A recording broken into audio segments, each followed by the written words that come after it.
নিশ্চয়কৈ যদি ভোগালী বজাৰ মানে হৈছে ভোগৰ বজাৰ, গতিকে পুৱাৰ ভাগৰ পৰাই যিসকল গ্ৰাহক তেওঁলোক আহিছে আৰু যিহেতু সময় বাগৰি গৈছে বৰ্তমান বাঢ়িছে বজাৰখনৰ যদি পৰিৱেশটো চাই পুৱাৰ ভাগৰ আমি যি পৰিৱেশ দেখিছিলোঁ তাতকৈ কিন্তু বৰ্তমান মুহূৰ্তত যথেষ্ট সংখ্যক লোক আহিছে আৰু বিশেষকৈ ভোগৰ বজাৰ, গতিকে হাঁহে মাহে বা কুকুৰা এই সকলো ধৰণৰ বস্তু এক প্ৰকাৰ উভৈনদী হৈছে যিসমূহ ভোগৰ সামগ্ৰী। আমি যদি দেখুৱাওঁ লোকেল কুকুৰাৰ পৰা আৰম্ভ কৰি এক প্ৰকাৰ হাঁহ আমি সকলোৱে দেখুৱাইছোঁ এই মুহূৰ্তত সকলোৱে উপলব্ধ হৈছে।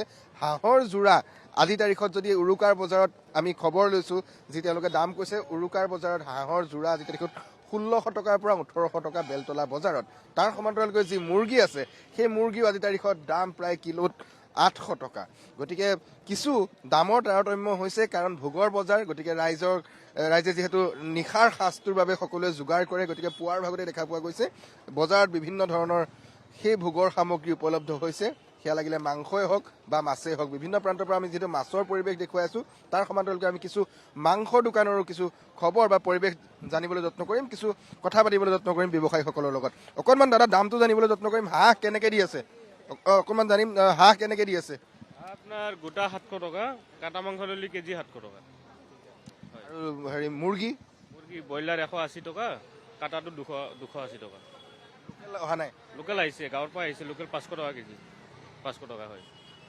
এয়া হৈছে আচলতে তেওঁলোক আজি তাৰিখত আমি দেখুৱাইছোঁ ৰাজহাঁহৰ পৰা আৰম্ভ কৰি আমি যদি দেখুৱাওঁ বিভিন্ন এনেধৰণৰ ভোগৰ সামগ্ৰী আমি দেখিবলৈ পাইছোঁ আৰু বিশেষকৈ মাছ যিহেতু আজি তাৰিখত মূল আকৰ্ষণ আৰু প্ৰত্যেকখন বজাৰত সকলোৰে মুখে মুখে এটাই কথা যে কোনখন বজাৰত আটাইতকৈ ডাঙৰ মাছটো ওলাইছে আৰু পুৱাৰ ভাগতেই সেই ডাঙৰ মাছ চাবলৈ সকলোৱে ভিৰ কৰিছে সেই বজাৰত। এই মুহূৰ্তত যদি আমি দেখুৱাওঁ এনেধৰণৰ চিতলৰ পৰা আৰম্ভ কৰি চিতল, আৰি, ৰৌ, ভকুৱা, বৰালি সকলো ধৰণৰ মাছে এক প্ৰকাৰ ইয়াত উপলব্ধ হৈছে বজাৰত। আৰু যিসকল ইয়াৰ ব্যৱসায়ী আছে ব্যৱসায়ীসকলে জনোৱা মতে যিসমূহ ওচৰ চুবুৰীয়া জিলা আছে বা অঞ্চল আছে বিশেষকৈ সেয়া লাগিলে ধন্যবাদ জনাইছো।